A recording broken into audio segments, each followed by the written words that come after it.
তারা বিকট শব্দ শুনতে পেয়েছে। আর এই বিকট শব্দের মূলত কি কারণে ঘটনাটা আসলে ধারণা করা হচ্ছে বয়লার বিস্ফোরণ।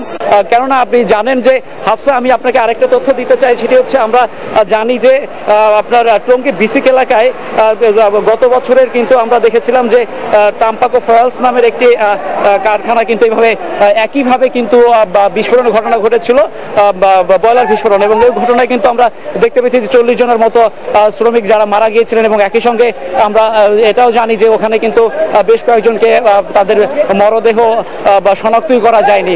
সেক্ষেত্রে এখানে আসলে কত বড় ভয়াবহ ঘটনা তা কিন্তু আমরা এখনো আন্দাজ করতে পারছি না, কারণ এখন ভেতরের অবস্থা আমরা এখনো জানি না, আমরা ভেতরে এখনো প্রবেশ করতে পারিনি। একই সঙ্গে যারা ভেতরে রয়েছেন, উদ্ধার তৎপরতা চালাচ্ছেন, তারা কিন্তু তাদের সঙ্গে আমরা এখনো যোগাযোগ স্থাপন করতে পারিনি। তারা ভেতরেই কিন্তু তাদের সেই কাজটি চালিয়ে যাচ্ছেন, যাতে এখনো যদি কেউ ওখানে থেকে থাকেন তাদেরকে যেন উদ্ধার করা সম্ভব হয়।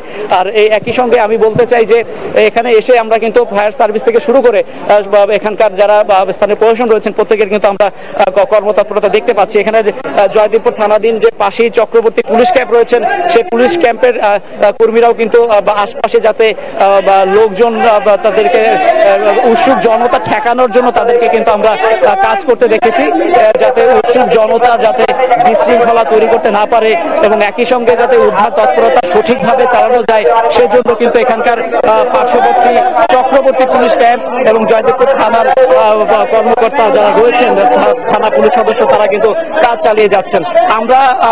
আমরা চেষ্টা করব এখানে যারা প্রত্যক্ষদর্শী রয়েছে তাদের সঙ্গে কথা বলতে, যারা উদ্ধার তৎপরতা চালাচ্ছেন তাদের সঙ্গে আমরা কথা বলার চেষ্টা করব। আসলে কি ঘটনা তারা আসলে এখানে দেখতে পেয়েছেন, আসলে ঘটনার সূত্রপাত কিভাবে হয়েছে সেটা আমরা জানার চেষ্টা করব। আমরা এখনই একজন প্রত্যক্ষ বা এলাকাবাসীর সঙ্গে কথা বলার চেষ্টা করব।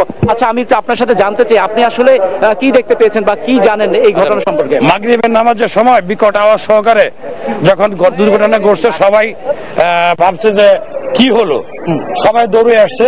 পথচারী ছিল হাজার হাজার, এই হাজার হাজার পথচারীর এই কাজ ভেঙে, আটতলা থেকে কাজ ভেঙে অনেক আহত হয়েছে এবং তো কিছু লাশ বের করা হয়েছে এবং বাকি উদ্ধার কার্যক্রম এখন অব্যাহত রয়ে গেছে। আচ্ছা, এই কারখানাটা আসলে এখানে কি কাজ করা হতো, আপনি কি জানেন? এখানে কাজ করা হতো একটা garments factory, composite garments factory, যেটা বাংলাদেশের মধ্যে ক্লাস একটা গার্মেন্টস ফ্যাক্টরি। এখানে বয়লার ছিল, বয়লারটা বিস্ফোরণ হয়ে আচ্ছা, এখানে কতজনের মতো শ্রমিক থাকতে পারে?